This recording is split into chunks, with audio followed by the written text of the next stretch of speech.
৯ April, সময় রাত ১১টা। ইহাম বসে আছে আজহার পাটোয়ারির সামনে। চোখে মুখে কেমন চাপা হিংস্রতা আর অসম ক্ষোভ। যেন হায়নার মতো তীক্ষ্ণ চোখে তাকিয়ে আছে একটু সুযোগের কারণে। এই বুঝি সকল হিংস্রতা নিয়ে ঝাঁপিয়ে পড়ে ওর ওপর। এদিকে ক্যাপ্টেনের এমন ভয়াল দৃশ্য দেখে যান যায় যায় অবস্থা। ওই শান্তশিষ্ট অথচ হিংস্র তীক্ষ্ণ চাহনি দেখে কলিজাটা কামড়ে ধরেছে আজহার পাটোয়ারির। সোফার সাথে সিটিয়ে বসে আছে ভীত হয়ে, চোখে মুখে জীবনের আতঙ্ক। ইহাম টুলের উপরে বসে খানিকটা নুয়ে একটা সিগারেট ধরালো। এক টান দিয়ে কেমন চিতা বাঘের নজরে তাকালো, যেন শিকার বসে আছে। মলিন হাসলো ইহাম কিছু ভেবে। তুই আজ যেই মেয়েটার গায়ে হাত দিয়েছিস, সে আমার কি হয় জানিস? খুব শান্তভাবে প্রশ্ন করলো ইহাম। তবুও ফাঁকা ঘরে ওর কণ্ঠ গায়ের লোম জাগিয়ে তোলে আজহারের ঢোক গেলে। কিরে, উত্তর দিচ্ছিস না কেন? হঠাৎ ধমকে ওঠে ইহাম, চোখগুলিও রক্ত লাল হয়ে বড় বড় করেছে। তোর নোংরা হাত যাকে ছুঁয়েছে, যেই হাত দিয়ে ওকে আঘাত করেছিস, ওই নারীটা আমার ব্যক্তিগত নারী, খুব কাছের। দেখ, তাকিয়ে দেখ, বুকের এই দিকটায় একমাত্র মালকিন সে। আর ওই নারীটা শুধুমাত্র আমার বউ, আমার বুকের অধিকারিণী, কিংবা এর চেয়েও বেশি। ও আমার কি, আমি সেটাই বুঝতে পারলাম না আজ পর্যন্ত।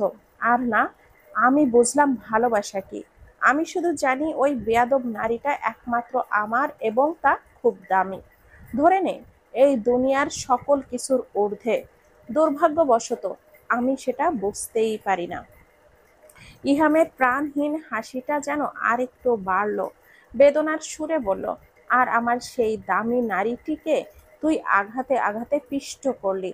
হাসপাতালের বিছানায় যন্ত্রণায় নিথর হয়ে পড়ে আছে সে। মুহূর্তেই দুঃখ ভারাক্রান্ত মুখশ্রীটা কেমন যেন হিংস্র পাষাণ্ড দেখালো। আক্রোশে দাঁত খিচে এনে বলল আবারও, তোর জীবনটা কি আরামে সুখে কাটবে ভেবেছিস? তোকে এই দুনিয়ায় নিঃশ্বাস নিতে দেব আমি, ফাহাদ ইহাম চৌধুরী? এটা মনে হয় তোর? প্রশ্নটা ক্ষিপ্ত সুরে ছুঁড়ে সেকেন্ডের 2 শকুনি নজর দেয়। ভয়ে তটস্থ হয়ে থাকে আজহার পাটোয়ারি। ইহামের চোখে মুখে রক্ত, ক্ষোভ, হিংস্র ভাব, সব মিলিয়ে এই মুহূর্তে তাকে কেমন যেন ভয়ঙ্কর অমানুষের মতো লাগছে। কলিজাটা টেনে ছিঁড়ে বের করে নিয়ে আসবো না, যার কারণে আমি ফাহাদ ইহাম চৌধুরীর ব্যক্তিগত সম্পদ। হাসপাতালের বিছানায় তাকে আমি কবরে শোয়াবো, কসম। চোখের পলকে ইহাম কেমন যেন বাঘের মতো ঝাঁপিয়ে পড়ল আজহারের ওপর, হায়নার মতো ছিঁড়ে খেতে চাইল। ডান হাতের বগলের কাছে অনবরত ঘুষি দিতে লাগলো। মারতে মারতে এক পর্যায়ে হাত ভেঙে ঝুলে পড়তে দেখে ফোঁস করে দম নিল ইহাম। ফ্লোরে গড়াগড়ি খেয়ে আজহার পাটোয়ারির গগন বিদারক আর্তনাদ দেখে বাঁকা ঠোঁটে ইহাম, বিশ্বাস কর, আমার বেয়াদব জানের নীরব ছটফটানি আর যন্ত্রণা দেখে আমার ভেতরটা যতটা উতলা হয়েছিল, যতটা কষ্ট পাচ্ছিলাম তোর আর্তনাদে, ঠিক ততটাই শান্তি পাচ্ছি। ইহাম একটু ভাঁজ করে নুয়ে আজহার পাটোয়ারির চুল মুঠো করে ধরে সেটা ওপরে তুলে ভেতরের অগ্নিগিরি ক্ষোভের চোটে এত শক্তিতে ফ্লোরে বাড়ি দেয় যে মাথাটা ফেটে গল গল করে রক্ত বের হতে থাকে। আজহারের চিৎকার বাড়ে আরো। নির্জন খালি জায়গায় সেই চিৎকার আরো বেশি কানে বাজে। ইহাম পাষাণ্ডর মতো করে কোনো কিছুর তোয়াক্কা না করে উঠে দাঁড়ায়। পায়ের সাহায্যে তাকে উল্টো করে শুয়ে পর পর দুটো গুলি করে হাঁটুর দিকে, এর পরেরটা পিঠে। রক্তে ফ্লোর ভেসে যায়। আজহার পাটোয়ারির গলা দিয়ে গ্যার গ্যার শব্দ আসে। এরপর ইহাম আবারও লাথি দিয়ে সোজা করে তাকে। বুকের ঠিক হৃৎপিণ্ড বরাবর একটা বুলেট ছুড়ে দেয়, যেন বেঁচে থাকার কোনো চান্স না থাকে। পরপর আরও 2টি গুলি করে বুকের বাঁ পাশে বসিয়ে দিতেই দেখা যায় জঘন্য এক অপরাধী। আজহার পাটোয়ারির চোখ উল্টে গিয়েছে, দেহ নিথর হয়ে এসেছে। মলিন খসখসে এক হাসি টেনে ইহাম আবারও হাঁটু ভাঁজ করে ফিসফিস করে বলে, তোকে হাজার কুচি করার স্বাদটা না মিটাতে পারলাম না কেবল ফরেন্সিক রিপোর্টটার জন্য। তোকে মেরেও সেই তৃপ্তিটা পেলাম না আমি। ইচ্ছে ছিল তোর রক্ত মাংস নদীর জলে ভাসিয়ে দিতে। আফসোস, কষ্ট থেকে বাঁচলি। আগের সিগারেটটা ফেলে দিয়েছিল সেই কখন। আবারও সে একটা সিগারেট জ্বালালো। নিকোটিনের তপ্ত ধোঁয়া টেনে পা বাড়ায় সামনের দিকে। সেই বিষাক্ত ধোঁয়া ছাড়তে ছাড়তে একটু থমকায়। পিঠ পিছনে এক পলক চেয়ে ভীষণ গম্ভীর স্বরে আওড়ায়, এনকাউন্টার। 4 জুলাই। রাগে শরীর জ্বলে যাচ্ছে ইহামের। চাপা এক ক্ষোভে ভেতরের অগ্নিগিরি হচ্ছে। ক্যান্টনমেন্টের রাস্তা দিয়ে বেগে বের হয়ে আসছিল সে।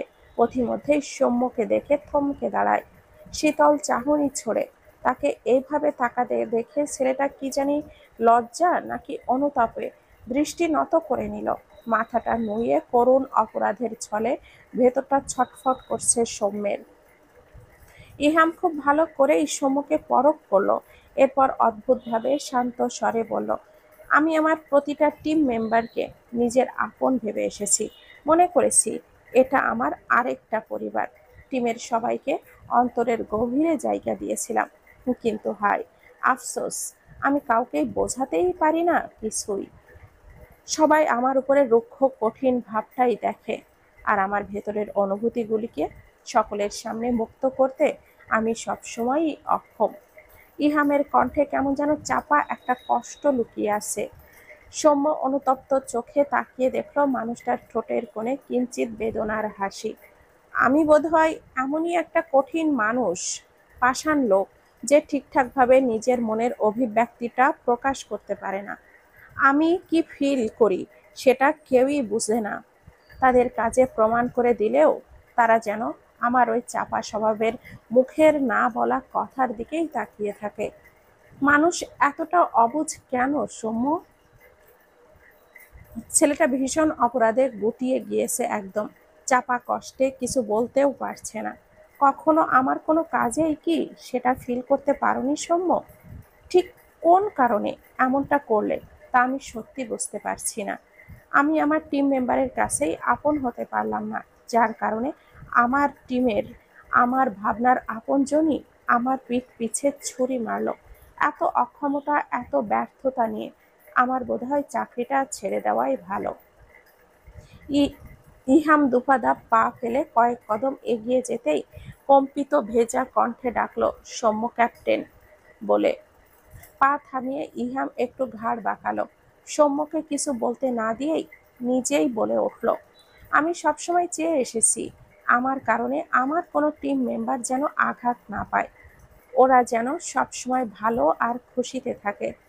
তুমি যেটা করেছো তাতে তুমি খুশি থাকলেই আমি খুশি সৌম্য। অতঃপর খুব দ্রুততার সাথে সে জায়গাটা ত্যাগ করে। কেমন পাথরের মতো বসে আছে ইহাম, যেন কোনো কিছুর গভীরে ঢুকে গিয়েছে সে। নীরবে ইব্রাহিম এসে জায়গা নিয়ে দাঁড়ালো, ক্ষীণ স্বরে ডাকলো। তার ডাকে ইহাম ঘাড় ঘুরিয়ে তুলিয়ে তাকালো। একটু মলিন হাসি দিতেই ছেলেটা কেমন হুড়মুড় করে তার পায়ের কাছে ফ্লোরটায় বসে গেল। খুব অনুনয়ের সাথে বলল, ক্যাপ্টেন আপনি প্লিজ মন খারাপ করবেন না। বোকা ছেলে, পাথরকে জিজ্ঞেস করছে মন আছে কি না। প্লিজ ক্যাপ্টেন, ছোট ভাই হিসাবে আবদার করছি, একটু সময় দিন আমাদের, আমরা সবটাই ঠিক করে নেব। আমি মন খারাপ করবেন না। উপর মহল থেকে আমাকে যদি বহিষ্কার করে তবে সেটা করতে দাও ইব্রাহিম। আর কেউ না জানো, তুমি তো জানো মাথা নুয়ে থাকা তো মানুষ নয় আমি। বইয়ের কারণে শখের চাকরি না হয়ে গেল। সৌম্য কিভাবে যে এমন একটা কাজ করতে পারলো, আমার টিম মেম্বারদের দিকে আমি আপন করতে পারিনি। তুমি ওকে দোষারোপ কেন করছো? কারণ ও এমনটা আমার কারণেই করেছে। ও আমায় হিংসে করে। আপনার পিঠ পেছনে আঘাত করার মানুষটা তো সে নয়। আপনার প্রতি তার সম্মান আর শ্রদ্ধা তো কম নয় তার। শুধুমাত্র আমার উপর ক্ষোভ প্রকাশ করতেই এমনটা করে ফেলেছে। আমাকে আপনি ওর থেকে বেশি স্নেহ করেন, সব কাজে মূল্যায়ন বেশি করেন, এটা ওর ব্যক্তিগত ধারণা। সেই ক্ষোভের বশেই হয়তো এমন একটা কাজ ও করে ফেলেছে। ইব্রাহিমের কথাগুলি মনোযোগ দিয়ে শোনে ইহাম। এরপর যে সেভাবে বসেছিল সেইভাবেই ঠোঁট কামড়ে অমসৃণ হাসল। হায় রে মনুষ্য জাতি, আমার চাপা স্বভাব আর রাগ বুঝি আমার জীবনের কাল হয়ে দাঁড়াবে। একটা সিগারেট টানতে টানতে ইহাম কল দিল মায়রার ফোনে। মেয়েটাকে তখন রাগের মাথায়। এত কথা বলে কি তার ভেতরটা খুব চলছে? এই হুট করে রাগ চলে আসার বিষয়টা নিজেই ত্যক্ত করলো। রাগটা মাথায় উঠে গেলে সামলে উঠতে পারছে না আজকাল। তখন কি বলে না বলে নিজেও হয়তো সে জানে না। এবার বোধহয় খুব বেশি বাজেভাবে বলে ফেলেছে। মেয়েটা নিশ্চয়ই খুব কষ্ট পেয়েছে, কেঁদে কেটে গাল ফুলিয়েছে নিশ্চয়। 1 ঘন্টায় মায়েরা নিজেকে অনেকটাই শক্ত করে নিয়েছে। মুখ চেপে বোবার চিৎকারগুলি থামানোর চেষ্টা করে কেবল নীরবে চোখের পানিগুলি ঝরিয়েছে। এবার নিজেকে খুব করে শাসিয়ে দৃঢ় করেছে। তবে সেই থেকে যে একটা তব্দা হয়ে আছে, একটুও পরিবর্তন করেনি তা। যেন অতি শোকে পাথর হয়ে গিয়েছে এমন। মায়েরা, মা, মায়েরা রে, দরজা খোল। মায়ের ডাকে কোনো রকম পরিবর্তন হয়নি মার মুখশ্রী। সে সেই অবস্থাতেই, যে অবস্থায় বিছানার ওপরে পাথরের মতো জমেছিল এখনো তা। হাঁটুগুলি 2 হাতে জড়িয়ে ধরে প্রাণহীন জড়বস্তুর মতো করে পড়ে আছে, যেন চোখের পাতাও নড়ে না। সে জানে মা কেন তাকে ডাকছে, তবুও পুরো নির্বিকার। কি রে মা, দরজা খোল। মায়েরা সাড়া শব্দ না পেয়ে ফাতেমা বেগম ইতস্থ করে জিজ্ঞেস করলেন, বলছিলাম তোর ফোন বন্ধ নাকি? জামাই কল দিচ্ছিল তোকে। তোমার ফোনটাও বন্ধ করে রেখে দাও, তবু বিরক্ত করো না দয়া করে। গম গম স্বরে জবাব দিল মায়েরা। বলছিলাম একটু কথা বলে দেখ না, ঝগড়া করেছিস শুধু শুধু। মায়ের কথা সম্পূর্ণ হওয়ার আগেই মায়েরা চেঁচিয়ে জবাব দেয়, বেশি বাড়াবাড়ি করলে আমি এক্ষুনি আমার ঘর ছেড়ে বেরিয়ে যাব। 2 চোখ যেই দিকে যায় সেই দিকেই চলে যাব। মেয়ের এমন কথা শুনে ফাতেমা বেগম বাকহারা। ফোনের ওপাশে থাকা ইহামও শুনল সেই কথা। গলা কেশে নিচ থেকেই জানালো, ঠিক আছে আম্মু, ওকে আর বিরক্ত করবেন না। হয়তো একটু রেগে আছে, ঠিক হয়ে যাবে। আমি পরে কল দিব। কল কেটে দিয়ে হাঁসফাঁস করলো ইহাম। দেখেছো মেয়েটা দিন দিন কেমন হয়ে যাচ্ছে। সব কিছুতেই তার তেড়ামি না করলে ভালো লাগে না, অথচ সে নিজের দিকটা একটুও ভেবে দেখছে না। তার ইগো যেন বিবেকের পথ আটকে দাঁড়িয়েছে। মেয়েটার সাথে কথা না বললেও একদণ্ড শান্তি পাচ্ছে না। ফাঁপড় লাগছে বুকটা, মস্তিষ্কে একটা কথাই ঘুরপাক খাচ্ছে। রাগে না হয় একটু বকেই দিয়েছে সে, তাই বলে এত রেগে থাকবে? কাছের মানুষগুলো কি একটুও বকতে পারবে না? আজব। বারবার ঠোঁট গোল করে দম ছাড়ছে সে। রাত তখন 12টার ওপরে।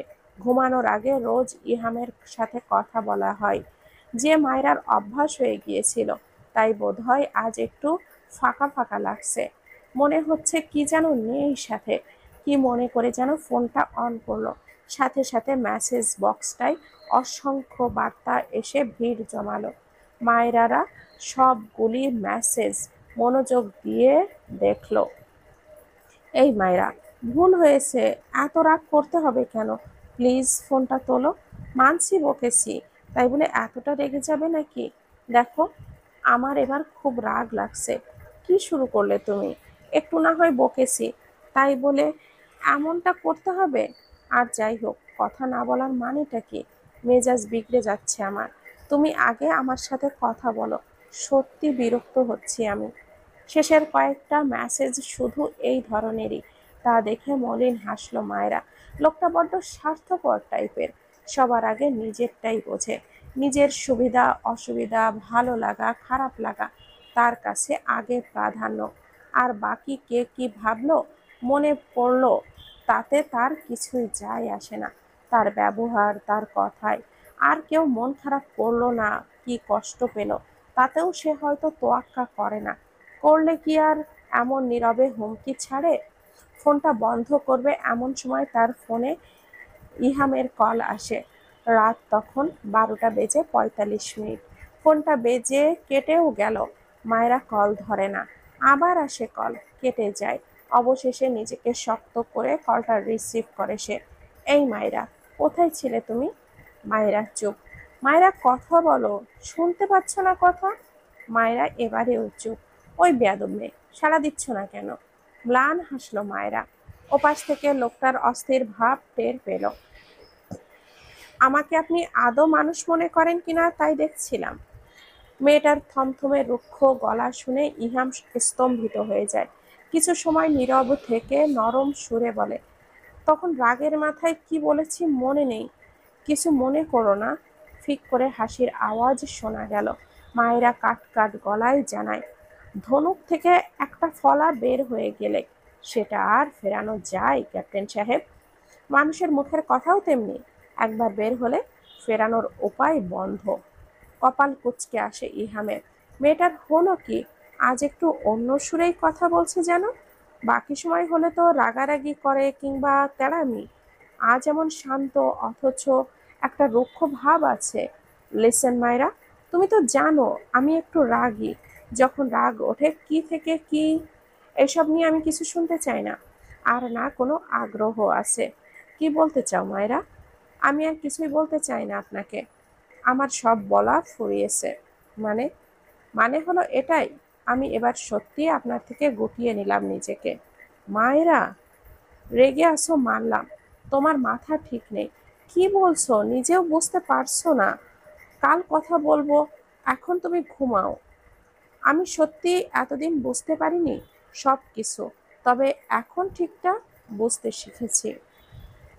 মায়েরার এমন শক্ত কথায় কপালে বিস্ময়ের সাথে চিন্তার উদয় হয় ইহামের।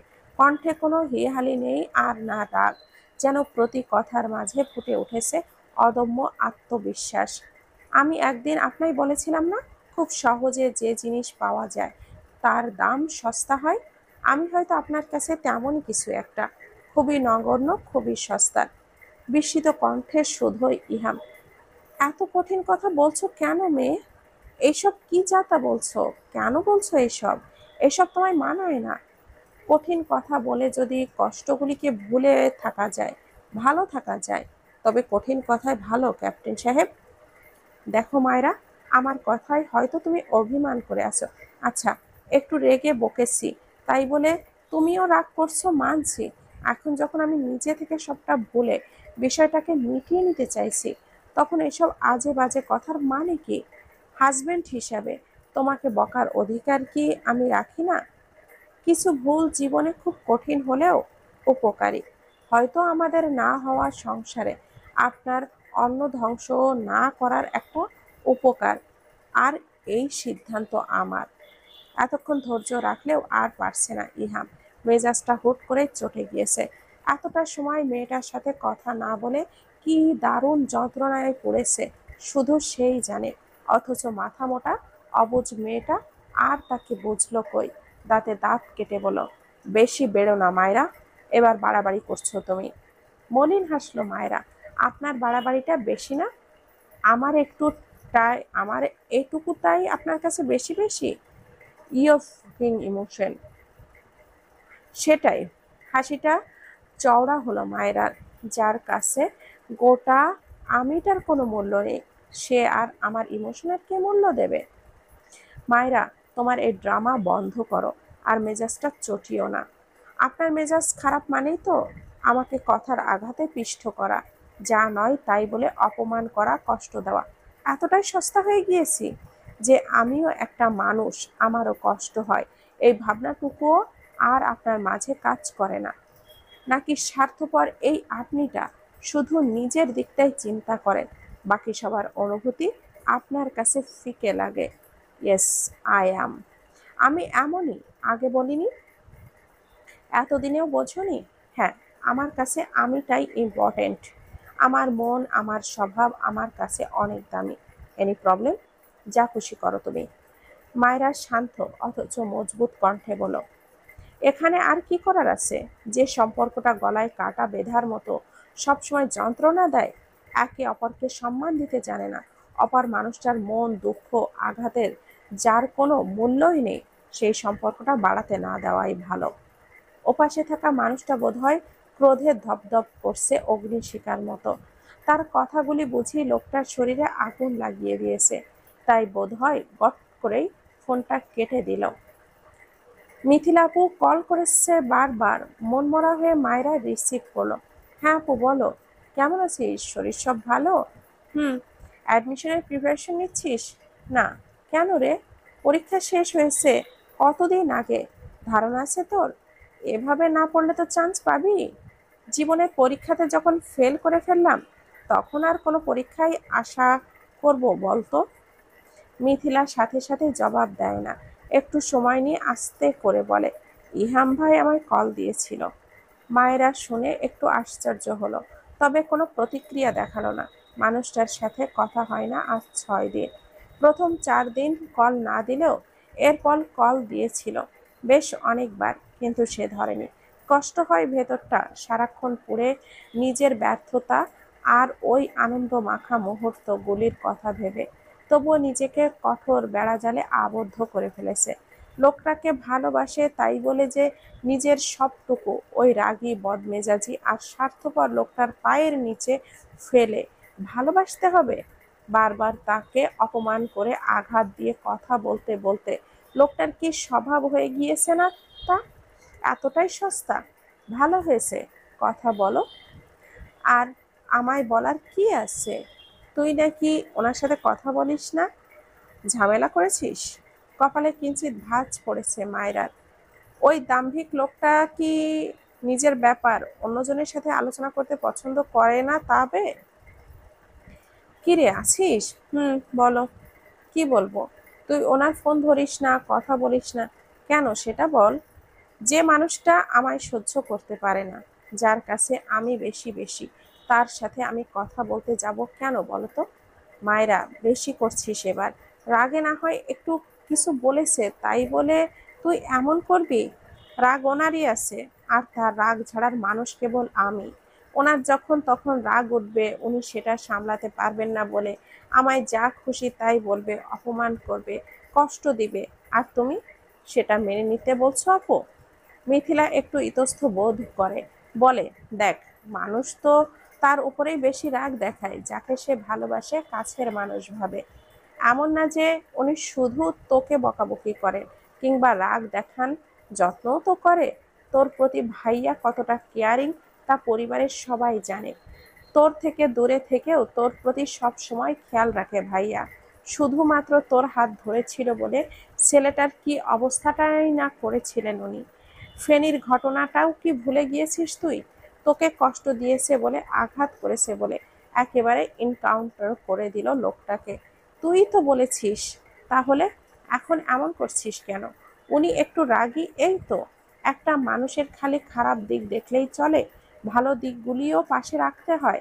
হ্যাঁ, উনি আমার কেয়ার করে, যত্ন নেয়, আবার রাগ উঠলে অপমান করে আঘাত দিয়ে কথা বলতেও ভোলেন না। ওনার কথা একেবারে অন্তরে গিয়ে বেঁধে। তো তুমি বলতে চাইছো ওনার ভালো দিক ভেবে খারাপ 7 খুন মাপ? রাগ উঠলে উনি তো আর কারোর সাথে এমন করে না, কেবল আমিই ওনার কাছে সস্তা। আমাকে উনি মানুষ হিসাবেও একটুকু কি সম্মান দেয়? আঘাত দিয়ে কথা বলার সময় উনি বোঝে উনি ঠিক আমায় কতটা কষ্ট দিচ্ছে? ওনার যখনই রাগ হবে আমাকে যা খুশি বলবে, যেই সম্পর্কে কোনো দাম নেই ওনার কাছে, আর না আছে আর ভালোবাসা, অপর মানুষটার অনুভূতিগুলি যার কাছে ফিকে। এমন টক্সিক সম্পর্ক টেনে ভবিষ্যতে আর কষ্টের বোঝা বাড়ানোর দরকার নেই। ভালোবাসা শুধু মুখে বললেই হয়, কাজে বোঝা যায় না। ওনার ভালোবাসা প্রকাশ পায় এমন কিছু করেছেন উনি? তুই চাইছিসটা কি মায়েরা? ওনার সাথে খোলামেলা আচরণ কর। যেই লোকটা রাগের মাথায় আমায় ছেড়ে দিতে পারে না, না হাওয়া না হওয়া সংসারে ভাতের খোঁটাও সহ্য করতে হয়, আর শুনতে হয় না পোষালে যেন চলে যায়, সেই সংসারটা বাস্তবে রূপ দিতে চায় না। উনি ভালো না বাসুক, আমার আমার ভালোবাসার দাম আছে। সেটা আমি কারোর অবহেলা, অপমান কিংবা তোপে কারোর কাছে বিকিয়ে দিতে পারবো না। মিথিলা চুপচাপ শুনল। মায়েরাও চোখ মুখ আরো কণ্ঠ তেজি ভাব আর দৃঢ়। একটা কঠোর ভাব স্পষ্ট এঁটে আছে। মিথিলা কিছু বলার পূর্বেই কানে এলো একটা হিম শীতল গাঢ় কণ্ঠ। মিথিলা, তোমার বোনকে বলে দিও আমার যতটুকু ক্লিয়ার হওয়ার দরকার ছিল তা ডান। ওর চাওয়া আমি অপূর্ণ রাখবো না।